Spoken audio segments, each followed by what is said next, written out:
What's up, guys? Albert here, your Tech and Games Crusader.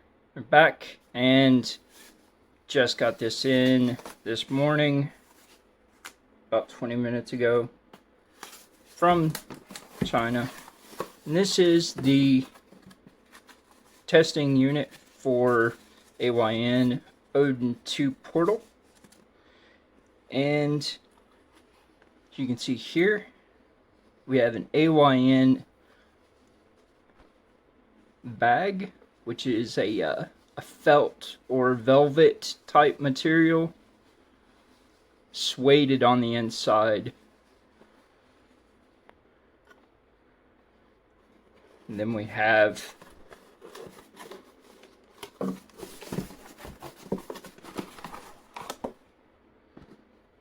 the Odin2 Portal unit itself. None of the review units came with any of the cases or screen protectors or any of that stuff, so we are just going to get right to it. You can see the box contrasting to the original Odin Pro, which was black with a velvet interior, and then the Odin 2, which was white with just cheap plastic. This is a kind of a gunmetal-like or slate color.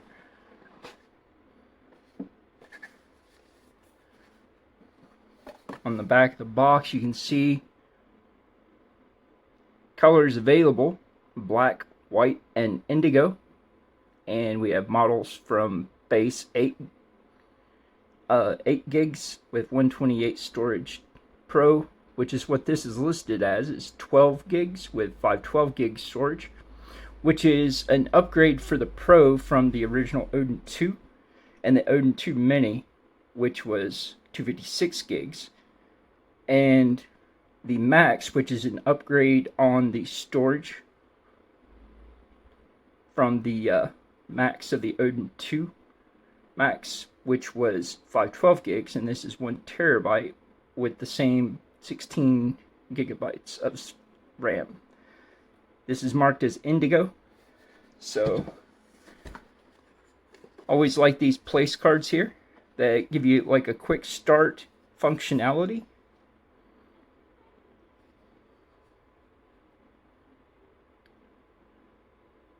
It is the Snapdragon 8 Gen 2, which is the very first of the Snapdragons to use dual-core RAM, or not dual-core, but dual-channel RAM, excuse me. 4nm process, the Adreno 740. Active cooling, always important, especially for development.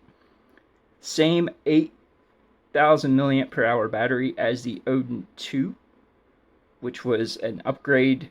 Previously it was going to be a little bit less, closer to what the Odin 2 Mini was, but due to community request it was upgraded, and I am happy for that, because that does help everyone. You got 27 watt power delivery for charging speed. This was changed in the original Odin 2 through firmware to make it be able to be more efficient. Does have charging separation though, so you can completely charge it up, turn on charging separation, and you will not continue to devalidate your battery. So you got Wi-Fi 7, Bluetooth 5.3. Does work for low energy as well as standard Bluetooth. You got USB 3.1, so that is 10 gigabits of your data transfer rate. Type C 3.5mm audio jack. Support for transfer card slot up to, but not exceeding currently, the standard of micro SDXC, which is currently maxed out at 2 terabytes. You got DisplayPort 4K 60. So that makes it DisplayPort 1.3. You got Android 13, but what I'll be doing for development purposes after I finish this video, I'll start my validation, verification testing for Google Play certified devices for development, and that will take this up to Android 16 because I missed the cutoff for Android 15, which was last month on the 2nd of December. So had to buy a dual microphone array and a ELP camera to be able to attach to do the ADP upgrade process to get it to verify. Hopefully it will verify. No confirmations on that yet. We have dimensions here listed at 257 millimeters by 98.6 millimeters tall and 17.2 millimeters thick, which is an upgrade of 1.7 millimeters thicker than what it was originally going to be to accommodate that 8,000 milliamp per hour battery.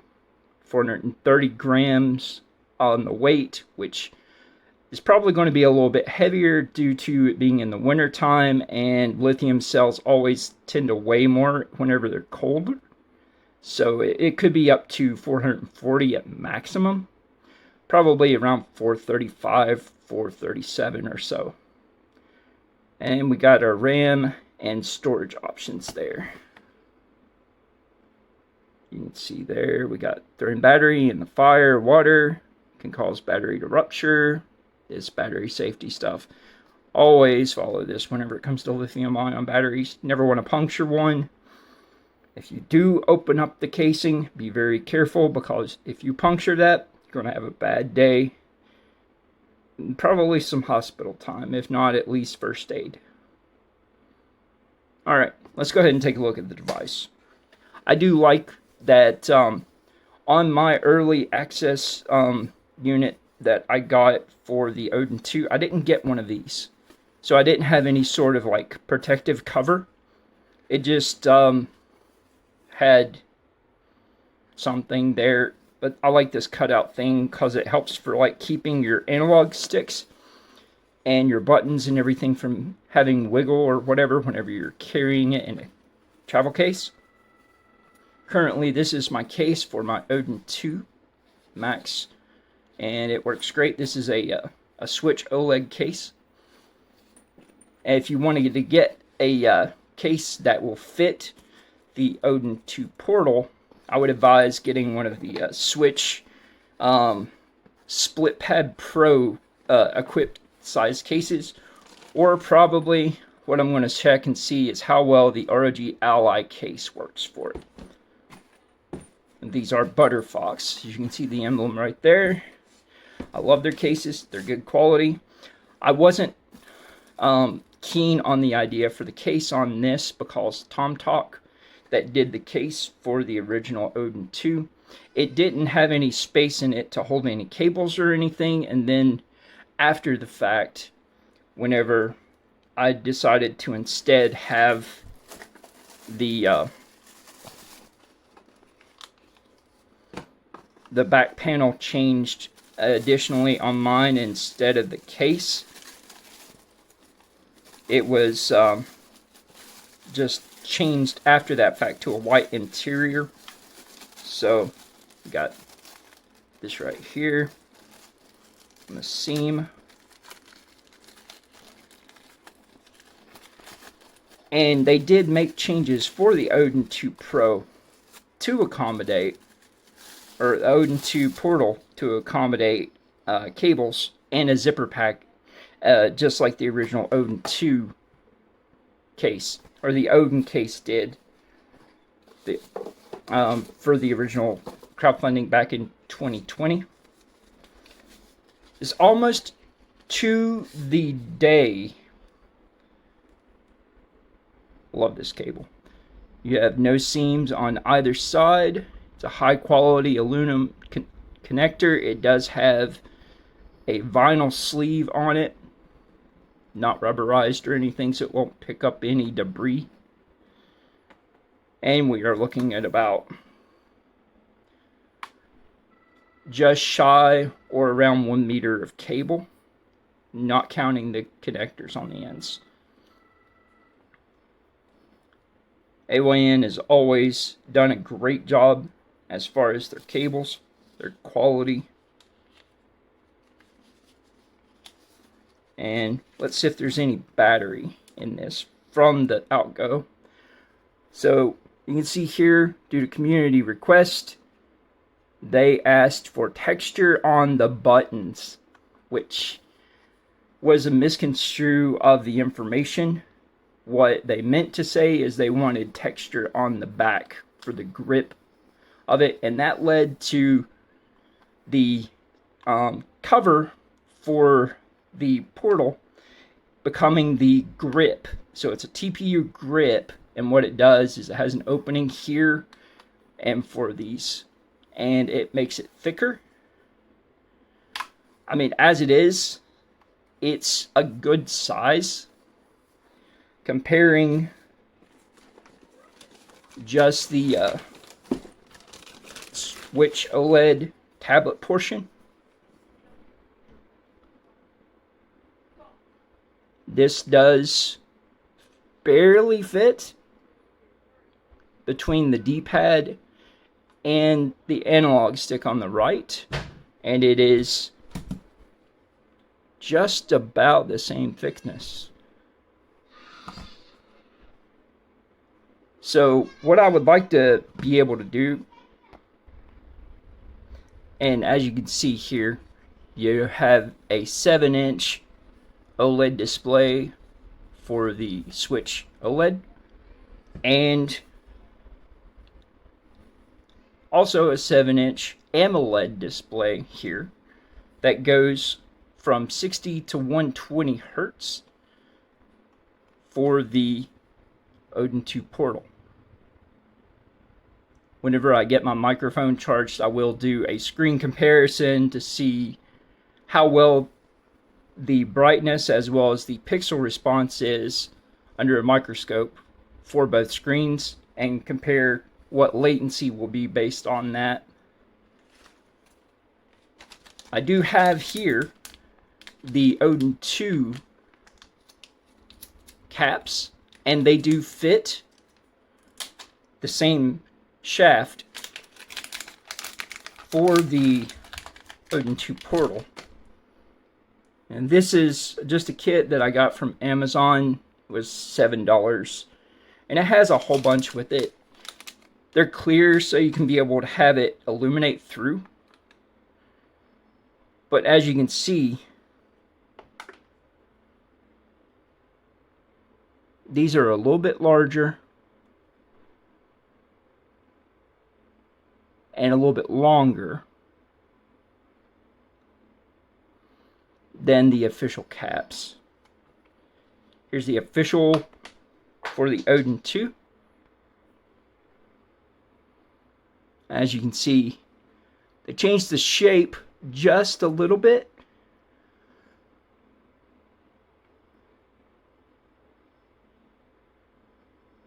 This is the Odin 2, and this is the Portal. It's just the indentions around the edges are less imprinted than they are on the Odin 2. And then this one doesn't have any imprints at all, and it is going to be taller. So if you like to have a taller analog stick,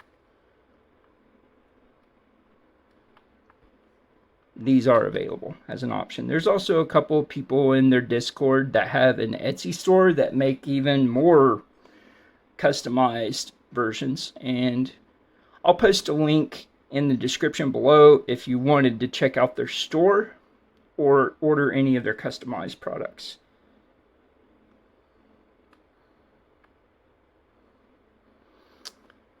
Following the trend that was started from the Odin 2, we again have front-facing speakers, which is a godsend. There's nothing worse than having speakers on the bottom and having the sound get muffled into your hands or channeled into your hands. The other benefit of the Odin 2 Portal over the Odin 2 speakers, you have a larger resonance chamber due to this grip enhancement here on both sides. So your speaker grill is right here, and your speakers extend to about right here, and they extend about to there. So it's taking up a much larger, I would say, guesstimations, you're looking at a 2 to 3 micro chamber audio channel for each speaker, which is going to give you a deeper sound, a less resonant sound as far as echoes, and it'll be less shrill. So it's going to help you have a fuller sound from a smaller speaker grill. If you wanted to compare, here's my Odin 2. And I use these caps over top of, and these are just the Skull & Co. switch light caps. And I got them because they're white. So, nothing special about those. It's $10 on Amazon. Comparing the Odin 2, you can see you got 5 open holes for your grill, and size comparison, speaker to speaker. These are wider openings on the Portal compared to the Odin 2, and they're also one less. So just like with the vents going from the Odin Pro to the Odin 2, where that you had fewer vents overall, you have a wider amount of opening in each vent, because the vent on the Odin Pro was a little bit wider overall. But yeah, you can see some noticing factors here as well. You have your micro HDMI up to 1080p 60 on the Odin Pro. That's not present on the Odin Portal. The casing on the top of the Odin Portal feels more metal on the top and bottom because of that screen, where it has that cold curved glass on the front all the way to the edge. And this is a manufacturing nightmare. As far as a marvel, it's fantastic just for the style factor, but for manufacturing, you have so many imperfections, and it's going to have a lot lower yields, that it's going to be difficult to be able to have a lot of production go through that will have flawless front panel glass. We went from having the fingerprint sensor here on the power button for the Odin 2 to having just a power button, which I'm fine with. I never used it. Did it mainly for the purposes of development, so I didn't care. I don't need to lock it up.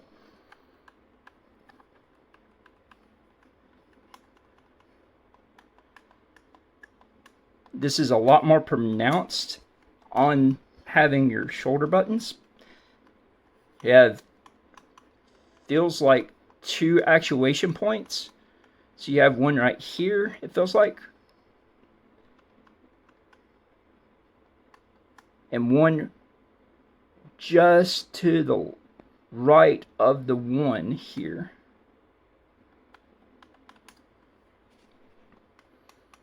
On your shoulder buttons. And then your triggers.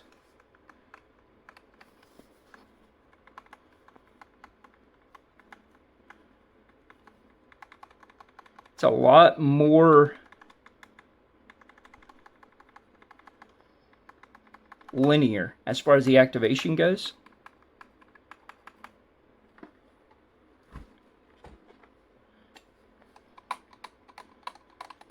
Part of this is because this is a transparent back cover. It's what I did instead of getting the case for the Odin 2 and the screen protector for it. Because screen protector for this, I've not had any scratches on this thing at all. I've not had any issues with the screen. It's fantastic. It's just a really great screen. Has good color space. And then the screen on this, the screen protector was only going to cover the screen itself, so I didn't see a reason to be able to just pay for just a screen protector for that.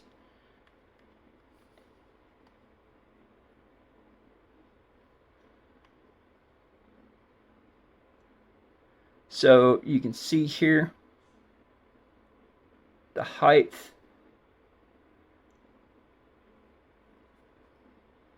is not much difference between this one to this one. But if we take the Odin Portal cap and put it on the Odin 2,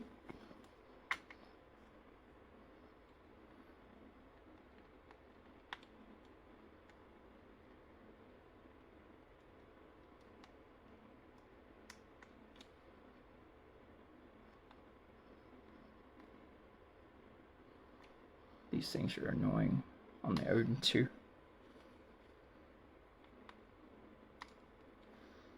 As you can see, the cap is key, or it's got that oblonged circle on it. So there we go. See how much difference? This is the standard cap for the Odin 2, and this is that one. Let's try the Portal cap on this one.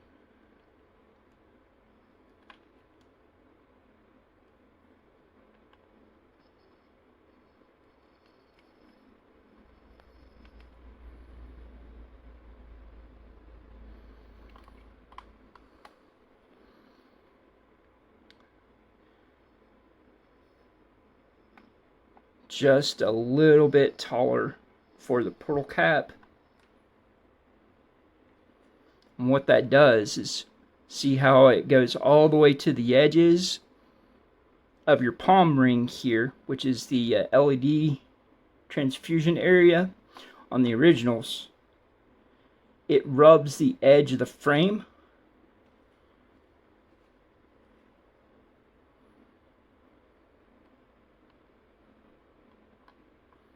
With the Portal cap, it's now outside of that area, so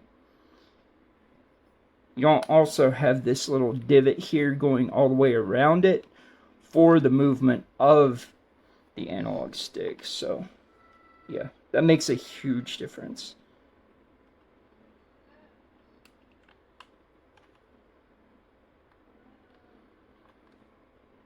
But not as much as this.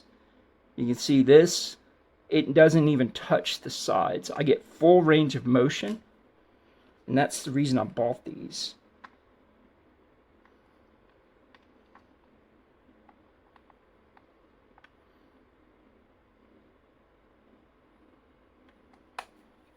And this does great without having any sort of grip or anything on it. They made a grip for this. It was a silicone grip. It was fine. I just didn't have a need to use it. But yeah, this has been the best case for the Portal 2, or for the Odin 2 for me, because I can fit not only my charge brick, which the Odin 2 included, cable, even the Super Dock. You just have to take off that hump piece on the back, and it'll fit right in here. Been using it quite a while. So, as you can see here, you actually aren't in a concave for around the palm ring. You're convexed, so you're actually risen up around the analog sticks. So there's no, let's even check with the original Odin 2 cap. Ah, okay. So on the Odin 2, they actually had these turned where it's longer vertical. And now on the Odin Portal, it's turned horizontal for being longer. So yeah, you can see the Odin 2 caps, it does still impact the surface. And all of that is due to the way it's designed on the bottom, where it's flat.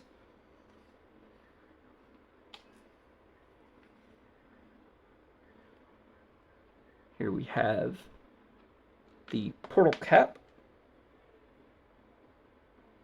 I wonder if both of these are turned sideways.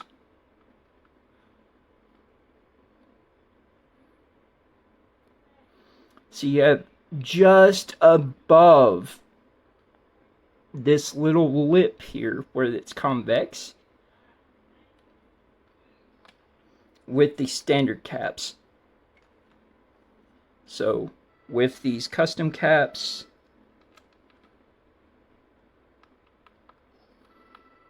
where that you can see the base of it is slanted, there is no touching anywhere.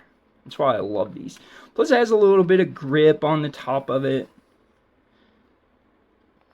So let's see if this one is also sideways. It is. So that's a cool little thing that they did with the changes between the Odin 2 and the Odin 2 Portal. I'm not sure if they also did the same thing on the Mini, because I don't have the Mini and I never purchased it. And there wasn't enough change between the two to justify. I already like that this is easier to open than it was on the Odin 2.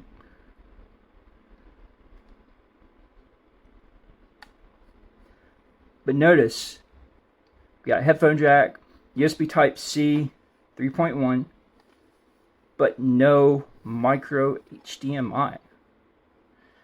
They figure, I mean, it's a portal, you're getting an AMOLED screen here, so why do they need to give you the ability to output whenever you could just screencast or something? You're going to put it in the dock. Let's go ahead and show that.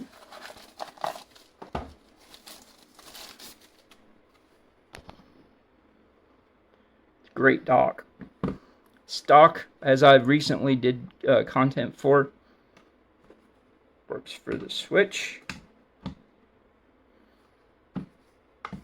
Works for the Ally and the Ally X and the other Windows handhelds that don't have anything in the base. You just have to, you know, get a female Type-C, plug it in, and then attach it.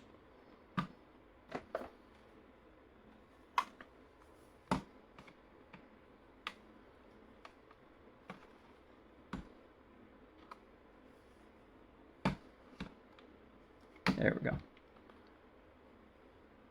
And as you can see, the amount of room front and back.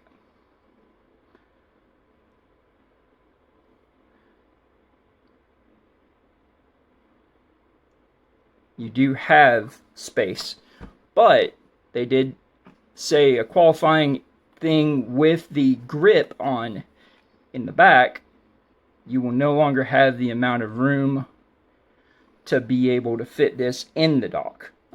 This is an alternative that you can use to being able to still use it with the dock. I use this dock extremely heavily because I can connect this to any capture card I have. I have 4 different capture cards, 2 with 4 inputs and 2 with 1. And it just works. I don't have to fiddle with it or anything like that. Just put it in, it works. So let's look and see how well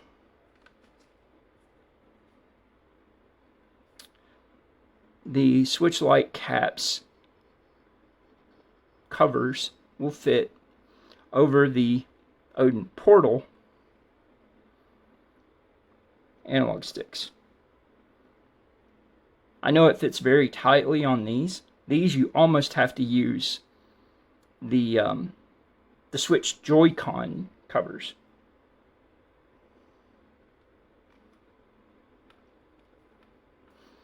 And if you have larger hands like I do, every bit of real estate you can get for height is going to help. I mean,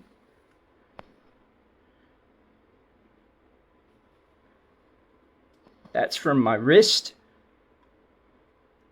to my middle finger, and it's just to there. So it's a decent sized handheld. It is still pocketable if you wear cargos that aren't skinny jeans or trying to fit things where they shouldn't. I mean, definitely it'll still fit in a Jinko back pocket.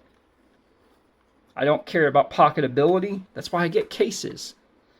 So let's see how close it is to fitting in this case.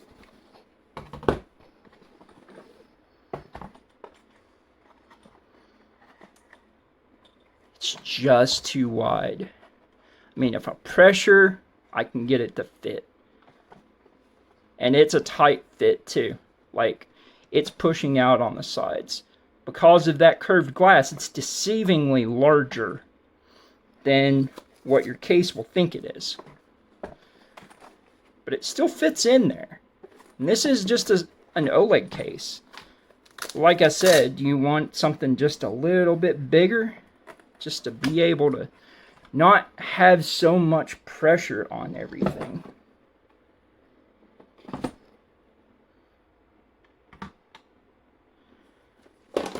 So let's see how well. So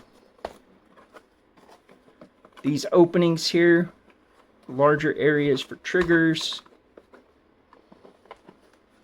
easily fits in the Ally case.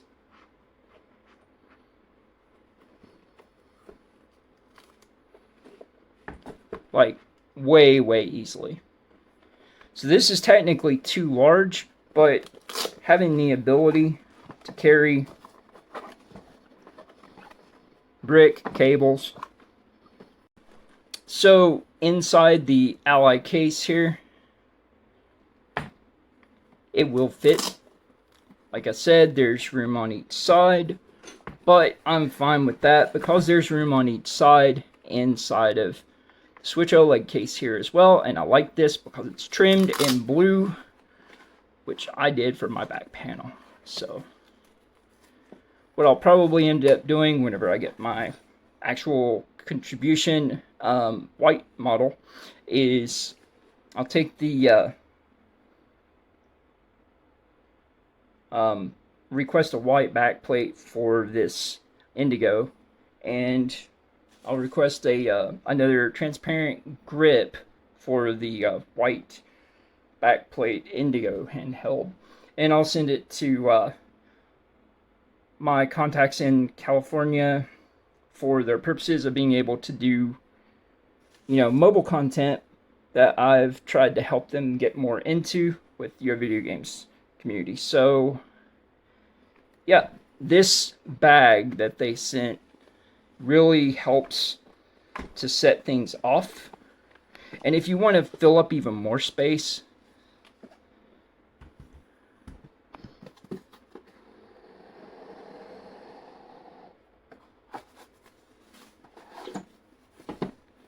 you can put this on there.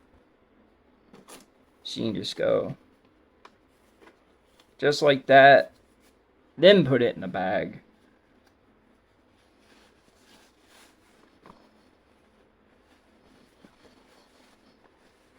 And it'll take up a little bit more space. As you can see, you got about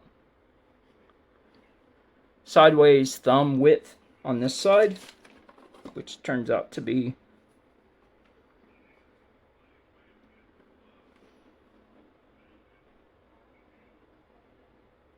just about 33 millimeters.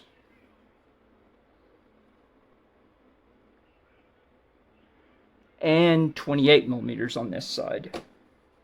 That's with clearance for both analog sticks on both sides. So here's the thing, if you're going to use custom taller analog sticks or these Skull & Co., they will poke through.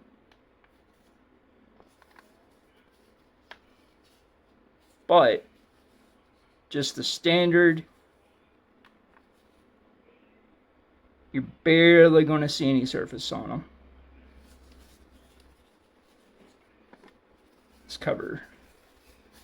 It's nice having something like this because, like I said, my white unit of the Odin 2 didn't include any such thing. And it's also nice of them to send out with the early access and review units this bag. I'm not sure currently if your contribution ID production units will also have this bag or not, but if they do, that does give you some sort of protection for it, for supporting the project and getting it to release.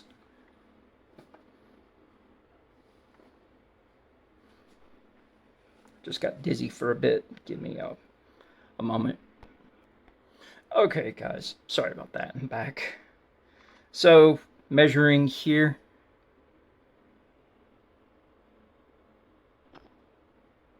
We have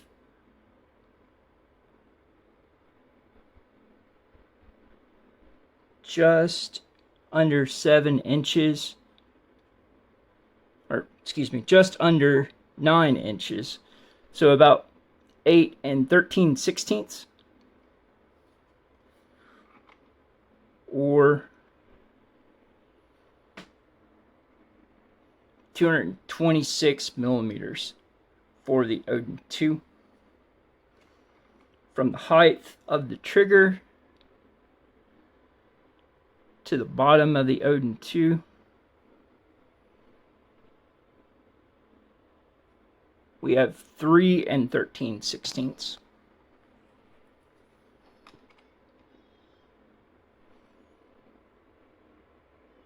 Or 99.5 millimeters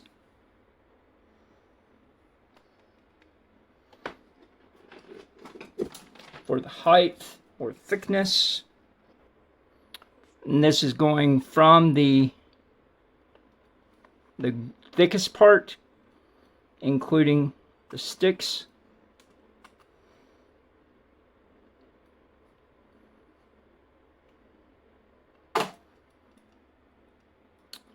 about 32.39 millimeters.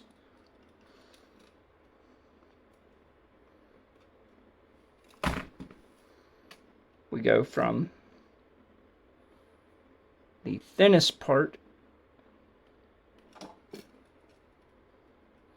16.78 millimeters.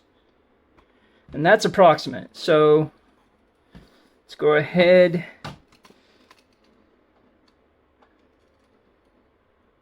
The approximate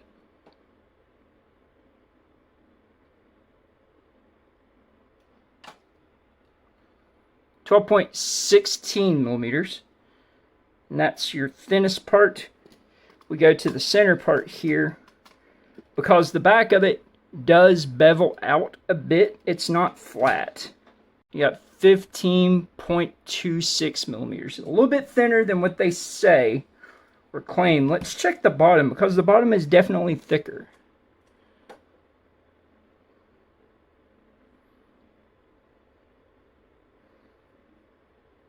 So, thickest part,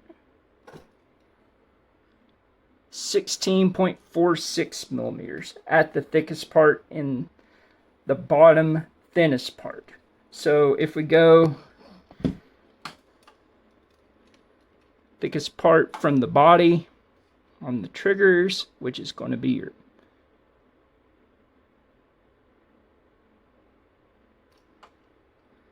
you got 30.15, and that's not counting analog stick thickness.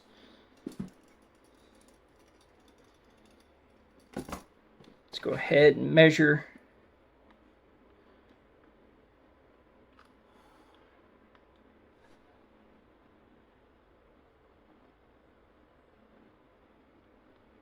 We have just around 10 and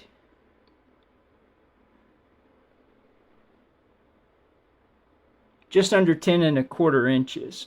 So sitting right about 10 3/16.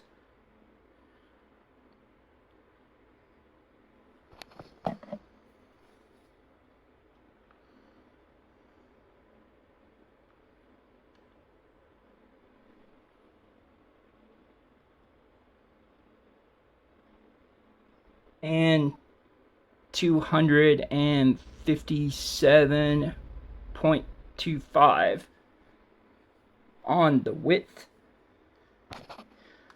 Got our height.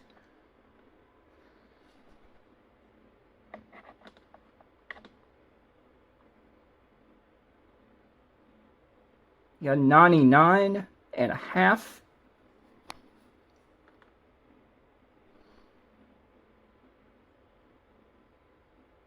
Or the other direction, we have 3 15/16. So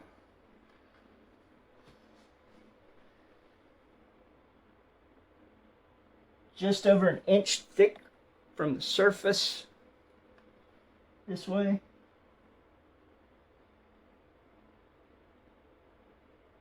And this way we have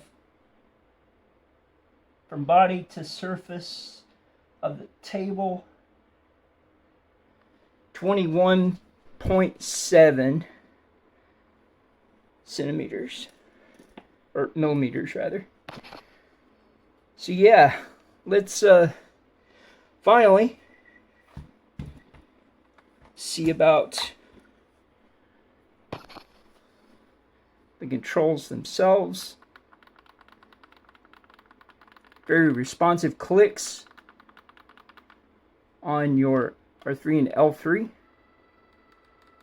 Conductive solenoid for your home button. Back button.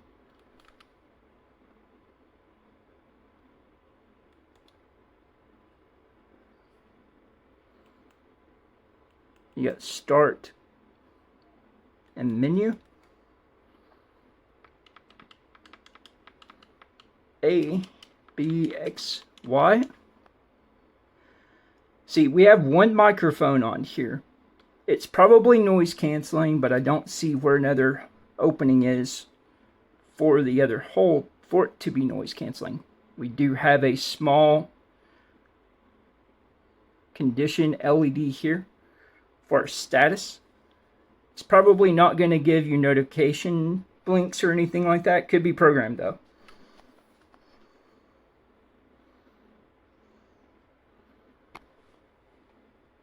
Screen does draw dust. I am in my workshop, so it's not pristinely clean here. It is dusty just because the nature of a workshop. Let's take a look at the marvel that is this curved glass. Like, that is a game changer as far as style goes. No one else has tried to do that. Even in the big boy AAA area. The last time someone tried was LG in 2014 to do a curved glass. As far as handheld mobile devices, anyways. Being it phones or tablets or handhelds, game consoles or otherwise, no one's really tried to do this. I applaud them, but I'm going to say right now it wasn't needed. There is a hard edge with barely any curvature on the surface of the buttons. you can see the buttons themselves are curved on the glass frame. So if we compare,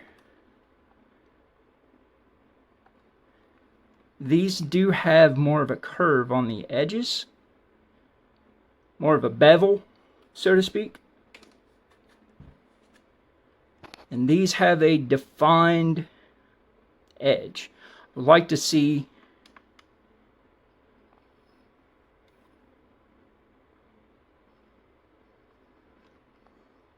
just a little bit of a taming on the edge on the revision for the next AYN Odin product, because it does kind of catch to where if you're doing edging on it, you're going to get marks on your fingers. This D-pad, never have to question their D-pad. Very defined diagonals.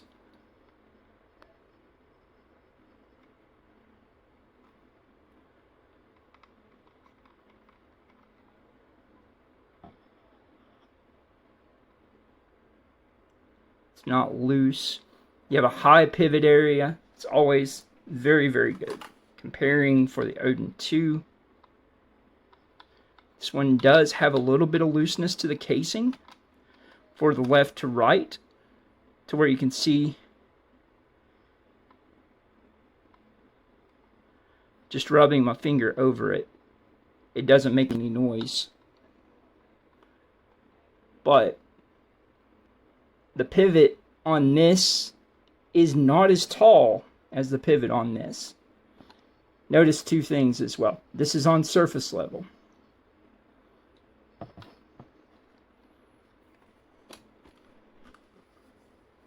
And just like with the analog sticks,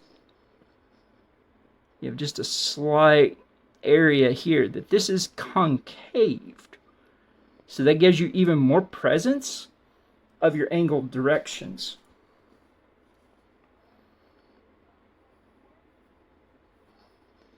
There's a 4-pole TRS jack, so it will handle microphone input as well. But it's not necessary because you do have microphone right here. So you can do Skype on it. You would just have to attach a camera, which much easier whenever you use the dock.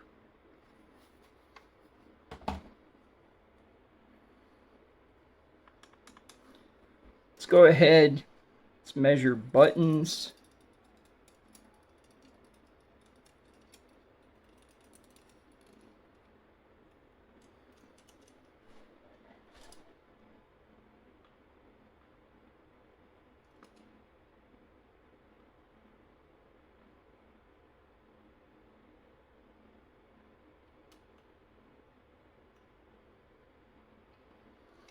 We got 8.43 for the width on the buttons.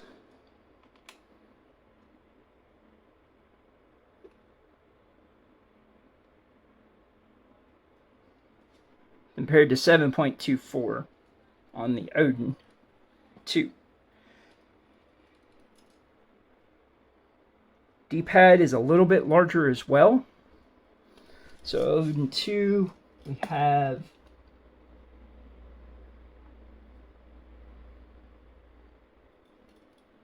19.24.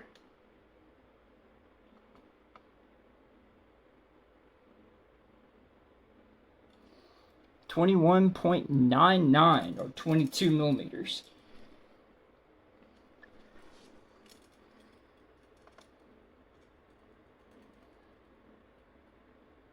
From the edge to edge, our speaker opening or grill at 15.3 or 7.3.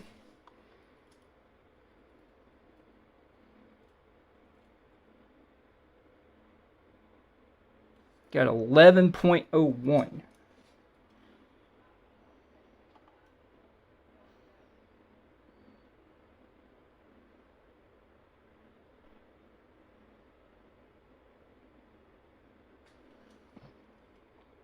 speaker opening height. 5.67.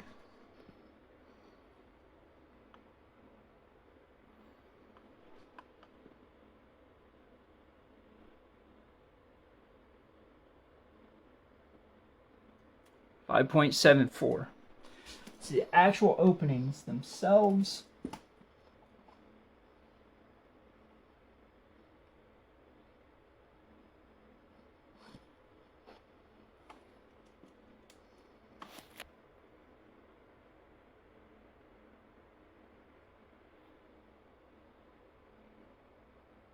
.18.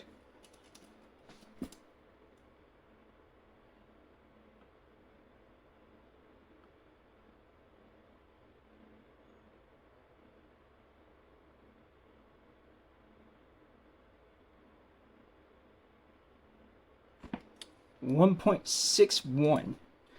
So yeah, there's definitely a little bit of changing on things, moving from the Odin 2 that have evolved on the Odin Portal, Odin2 Portal, more than just screen size. So we got 1080p, 60 hertz, straight out, pretty good IPS LCD display here. It is an LED qualified LCD display. Does around roughly 613 nits of brightness.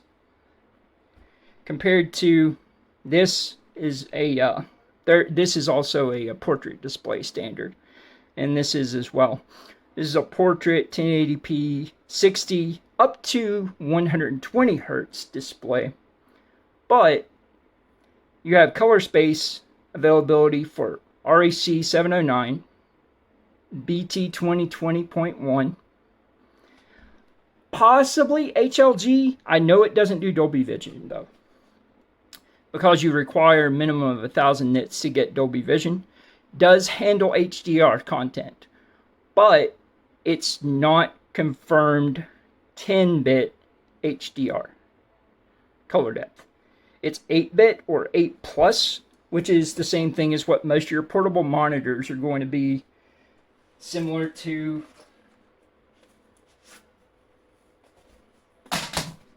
what I have here in this OLED.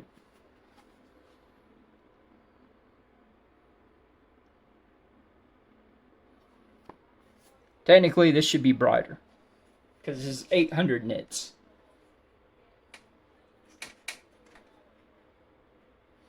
We'll compare that later, probably in another video whenever I have more energy. It takes a lot of energy for me to try and get this testing content done, and trying to do it more in a style that of things people care about, and not just my own testing information that I need to qualify factors for. But yeah, let's pause for a bit, let the battery charge, and we will resume whenever I can get both these screens to go on and check into the back of the handhelds and see how they differ in their internal layout and design. Okay guys, we're back. So what we have here, the screws that are also different between the Portal and the Odin 2. These are Phillips heads. I'm using a J1S double aught, and on the Odin 2 I'm using a Torx T5.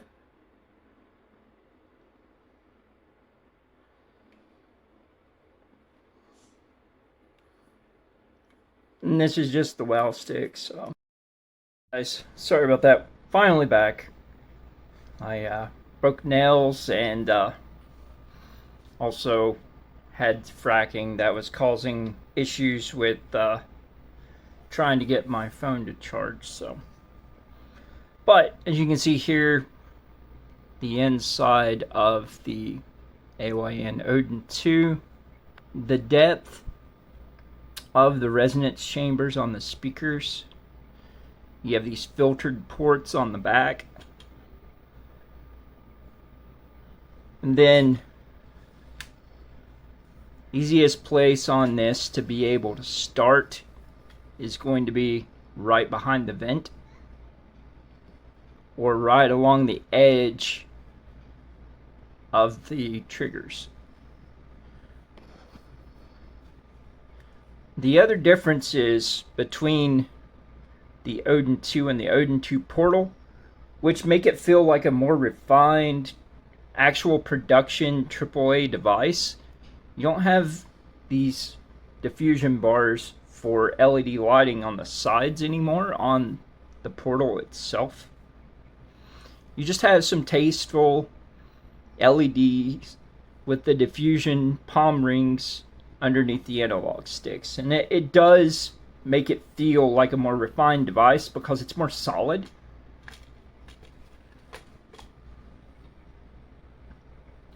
And then you can see on here, compared to here, these are loose.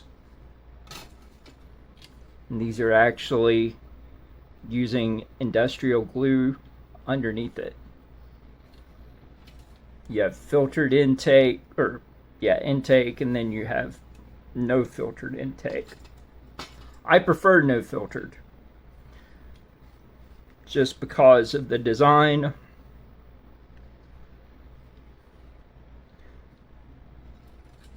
Overall, you can see this mesh is more open in larger holes, the way that it's wider in the openings.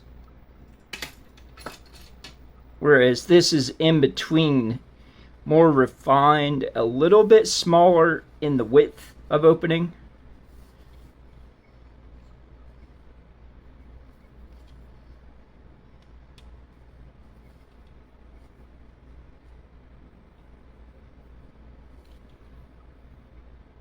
It's not as shiny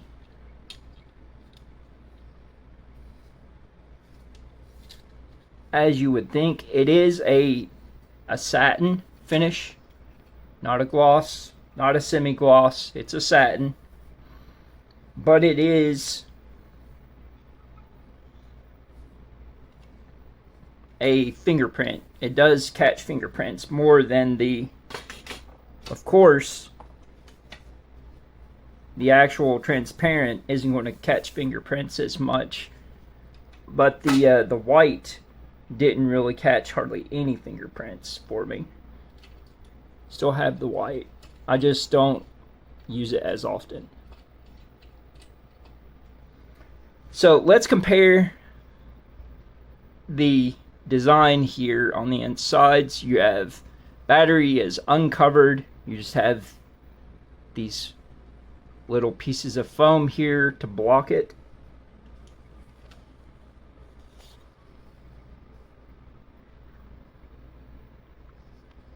The fan itself has this foam spacer on it.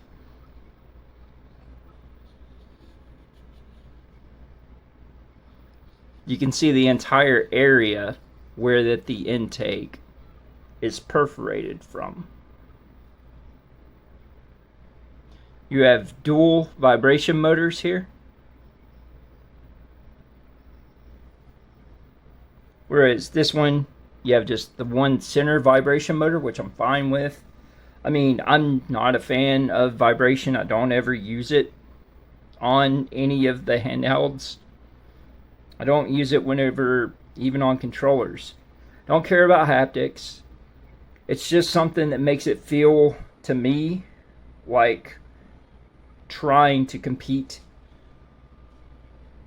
We do have this lever here and the lever here. So this is the style similar to this,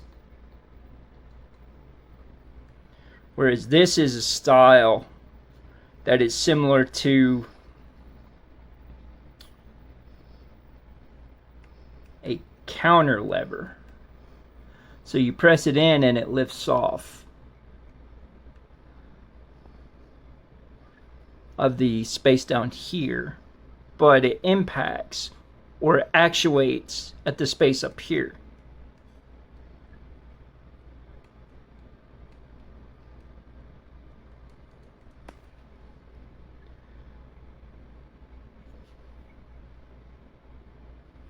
So you can see the resonance chamber on the speakers. It's not as deep as the ones on the Odin 2, but it is wider and it has a contour to it just to be able to fit in. It looks like it's about the same capacity. I don't want to say capacity, but maybe the same volume size, just in a different shape. And they are clearly labeled for right side and left side, as are these covers. Battery is under here.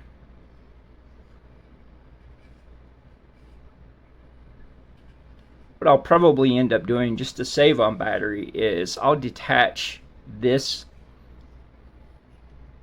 after I finish the testing for having a haptic vibration response.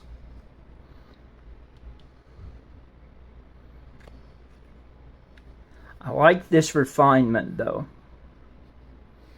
These covers are going to give you a little bit of heat shielding.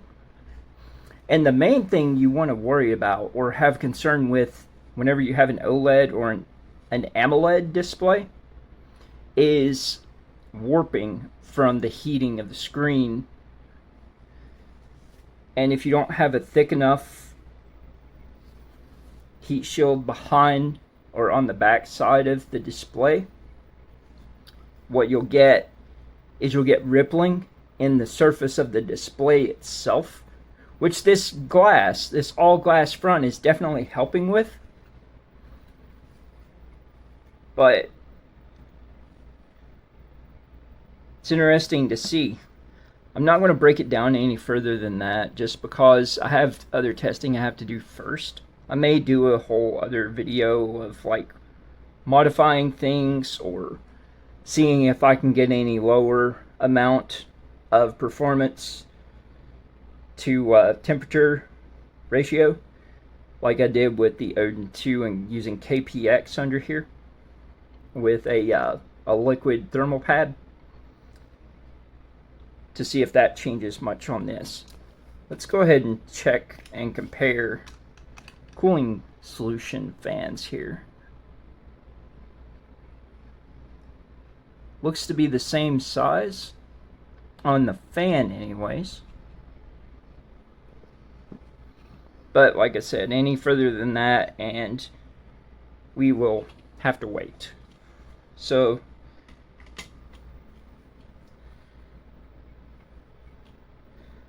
for now, let's go ahead and get this back together.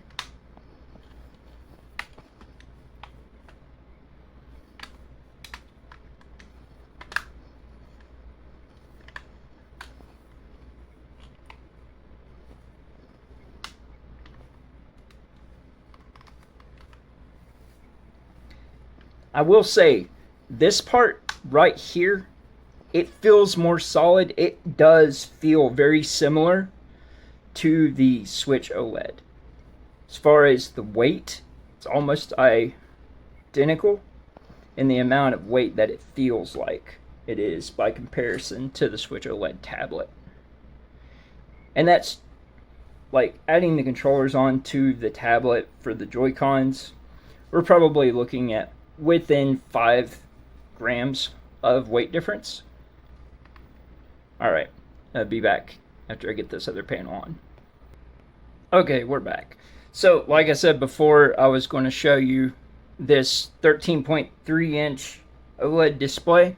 And this is at its brightest setting right now, and I've got it connected to the Odin 2 Portal. And this is on its brightest setting for the Odin 2 Max. As you can see, you got about a 30% brightness increase on this, maybe 32%. This is color accurate to DCI-3 105%, so it can cover the full gamut of colors. That's what I use it for, is testing.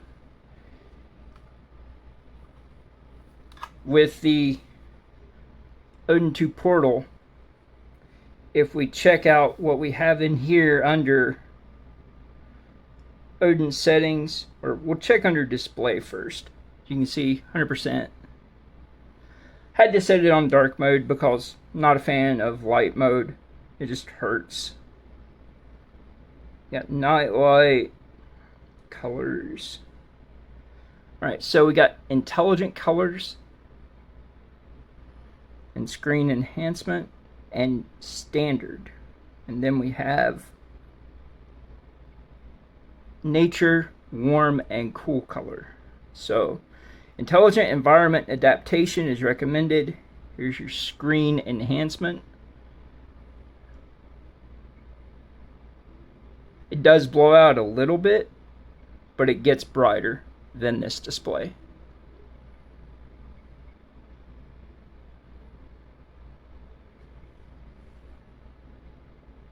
Go back to intelligent environment adaptation, and we'll go to nature.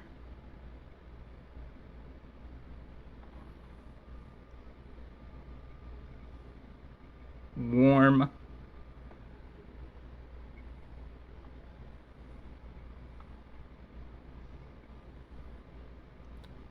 Cool.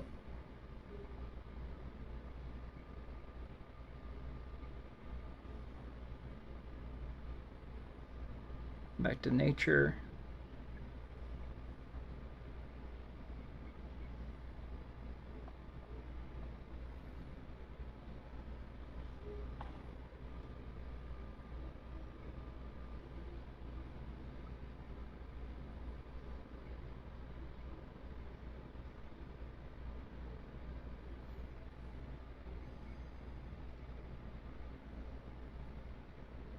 So it's currently set on 60 hertz. Let's go to 120 hertz.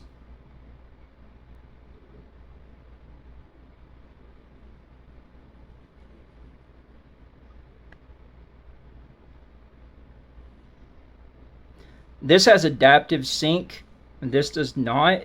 This just has 120 hertz or 60 hertz, but this is a 60 hertz display.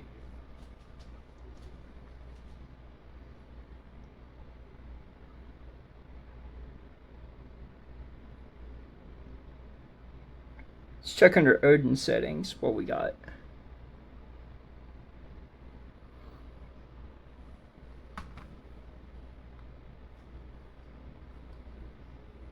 As you can see, I did dim my overhead lights just to make it easier to see without the reflection across there.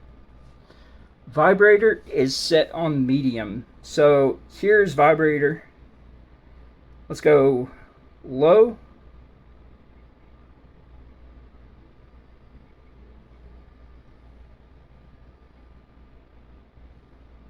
Medium. Medium is too powerful for what I would expect for medium.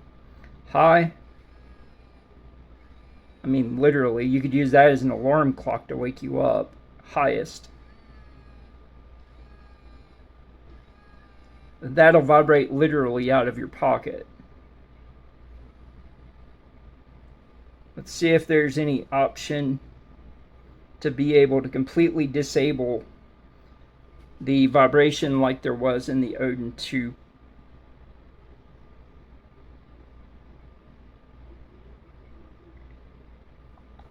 So right now you can see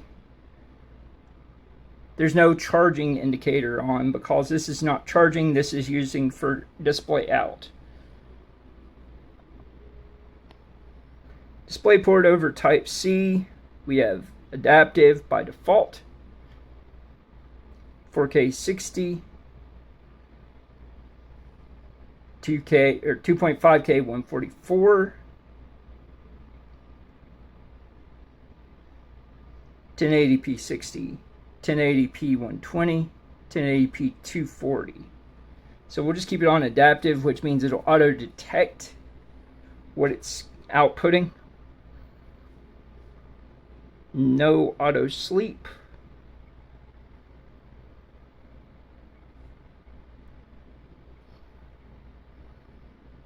Let's turn on status bar, displays current internal internet speed.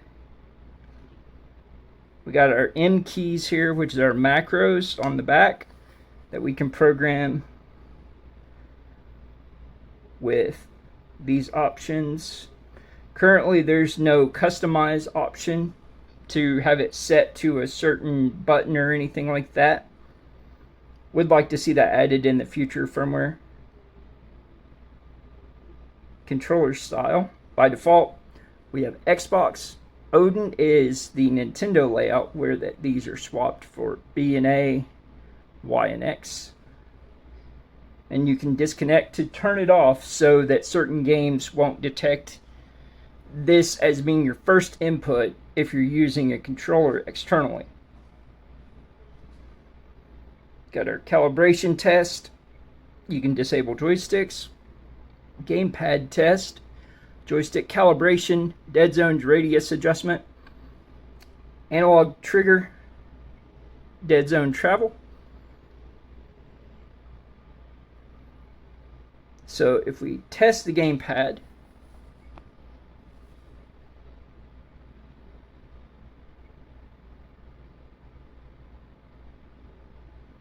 it is an oblong square, so it's not a sharp corner square.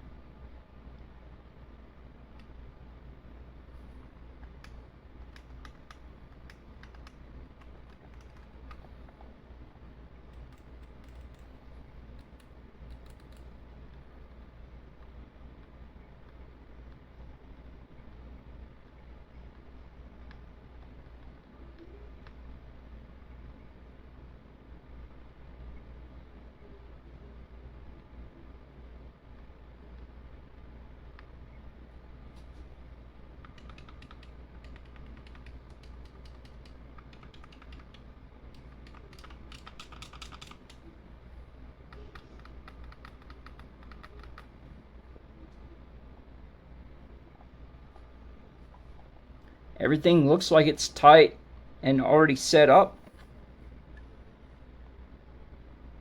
Virtual mouse so that you can be able to control mouse movement with your right analog stick.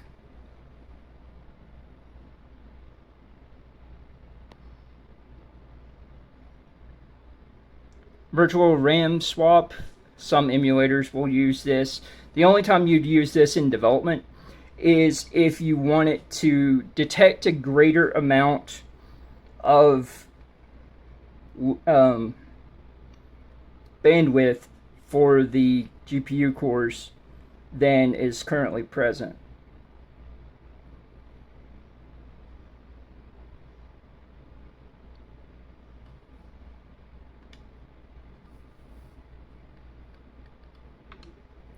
To formally see what we have here listed,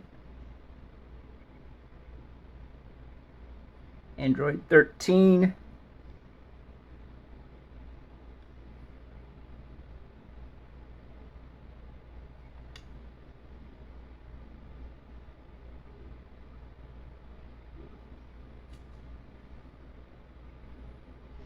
stay awake.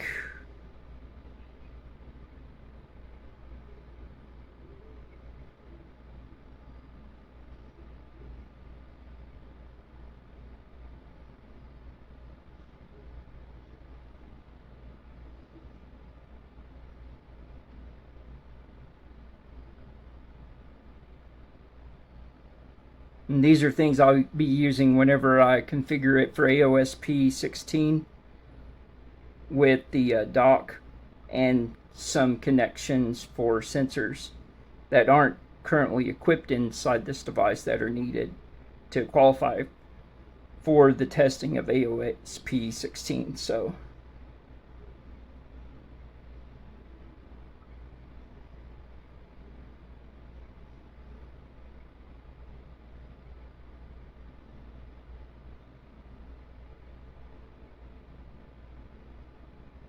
It's interesting that HD audio is in here, but it doesn't show up.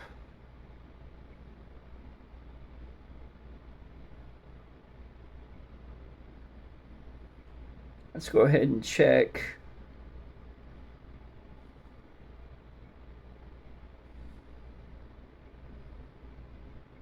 So current version is the latest version. So it is 1.0.0.69. Nice.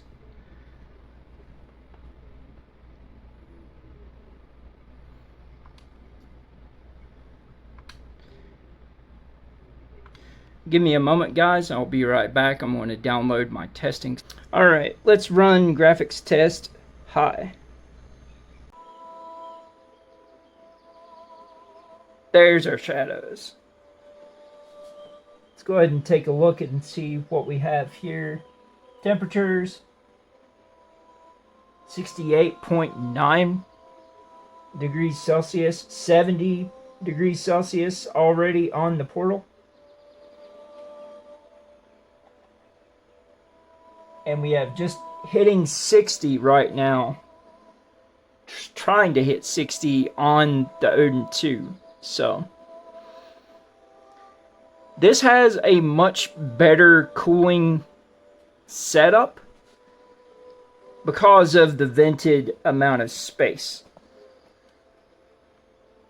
If I do it like this, let's see if that changes anything. I can tell you the air coming out of this is cool. The air coming out of this is hot.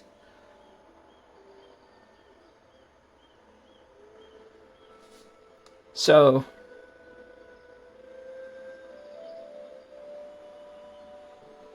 let's see if that changes anything, moving it to the bottom. This is still sitting around 59 to 60. Down to 52. This is at 64, 65.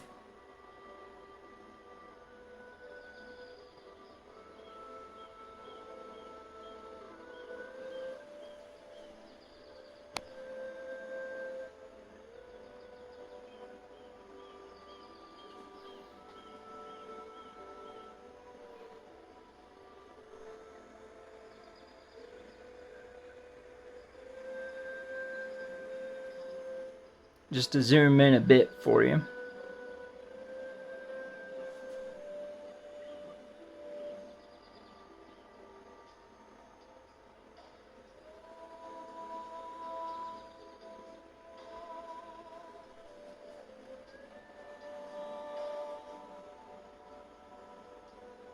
See if we can get it to actually benchmark and give us a score. Where this is vector base, it has to run all the way through completely without turning off or anything. So that's why I keep on touching the screen.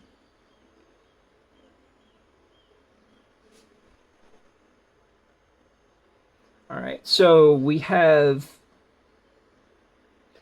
25 minimum, 25 minimum, 46 average, 57 average, and 121 max compared to 60 max. Okay, so wrapping up, closing thoughts, whatever you want to call it. This has been a very long testing process and overview and everything. I'm not going to cover performance because it's essentially within 4% of the Odin 2, within 2% of the Odin 2 Mini, and yeah, like, as far as development purposes go, I'm going to be using the dock, and I'm just going to be using this device just like this, and I will be running things to it to be able to have a testing environment for most of the things I'm working on. As far as, I don't care about emulation. People think that, oh, there's nothing on Android that can use more than, or can use 16 gigs. I beg to differ. Like, I have some workloads that can use up to 32, and they still struggle. It's all depending not on just optimization of drivers, it's depending on the developers. When they have access to high-end hardware like this, they can push technology forward to be useful. So then you can have things like the Snapdragon X Elite to be able to be viable in a handheld format for Android, for developers, for the homebrew community, for people who just want to faddle with emulation, or people that just want to build a project on something like Roblox and things like that. Rendering and compiling time on Roblox projects is insane. But like I said, the test I ran earlier, the stress test, literally uses voxels and vectors to be able to push the device to its limits. And it will test your temperatures to know if there's an issue or not. Because if it starts shooting all the way up to like the 72, 73C or higher, then you're looking at a device that's not going to be around very long. It's not going to live long. It's going to die. It's going to crash. It'll have a meltdown. As far as the default sticks, they're okay. I like these just because I've gotten used to them. They have good texture. They feel good. People think that this is going to be faster than the Odin 2 for streaming. It's the same modem. It's the same Wi-Fi 7 modem. The same Bluetooth 5.3 chipset. It's just on a different board configuration. That's it. So, all I have to say is, really, AYN does it again. I mean, yes, they sent me this device, but they're not seeing this, and nobody else is, until I'm done with my testing, and it's already posted. Like, I post everything on Twitter of my testing process and progress and stuff. I don't post on the Discord because I only use Discord for work. As far as, you know, this is value. I had a pre-order contribution in on the crowdfunding for the AYN Pocket Evo and for the terabyte with 16 gigs of RAM. And I canceled it because they weren't listening to anything I told them on feedback. They are just in the AYN Odin2 first time getting front-facing speakers on a device that isn't a Halo product that cost over $2,000. I mean, how long do you have to claim that you're an aficionado of retro gaming and retro handhelds before you realize that down-facing speakers are not where it's at? It took AYN one device, their first device, the Odin Pro and Lite. They had down-facing speakers. They were resonant chamber, short-throw speakers. Then, on the Odin 2, we got front-facing speakers. On the Loki, had front-facing speakers. It's like AYN listens. I mean, they're the only people I know of that I can email their CEO, give him ideas, and it's usually implemented within the next generation or the next revision. It's great. He cares about quality products. People are just all this, oh, Retroid and AYN's the same company garbage. I don't think you realize how things are fabricated and manufactured in China and other places. You get a contract for a schematic, a design, a PCB, anything like that. The plans go through manufacturer. Manufacturer is not the same as the company that is releasing the product. Whenever it goes through, those designs are then in the system for the manufacturer, and other companies get to see them. Not until they're ready or they know what to look for, but it's there. So just because someone uses, oh, that design looks like the Retroid Pocket 5 and 5 Pro and the Mini, it's like, no. Dude, just no. It's about the design language. The buttons are different. Yes, these are solenoid rubber buttons all over the face.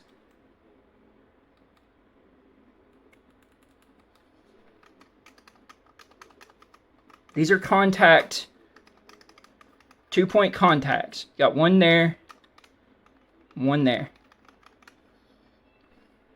And I will guarantee you, no one has done what they've done with this trigger.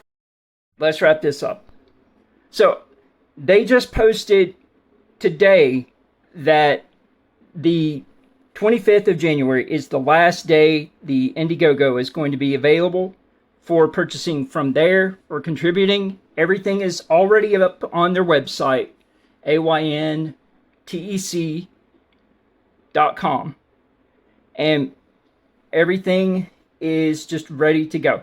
You can order on there. You're probably going to wait about a month or more because Chinese New Year is around the corner. But you can get it. Guys, this is the device. This is the setup. The only thing this is missing, literally, is a toggle for HDR, so it doesn't use as much battery, get the screen as hot, and Widevine level 1. That's it. Everything else is here. And it's under the price of what you can get anything else on the market compared to. But yeah, guys, feel free to comment below. If you enjoyed the content, that's great. If you want to know anything else, I'll answer any questions in the comments beyond what I'm allowed to speak on as far as a developer or as in regards to this product and all of the ins and outs that I've gone through the overview for.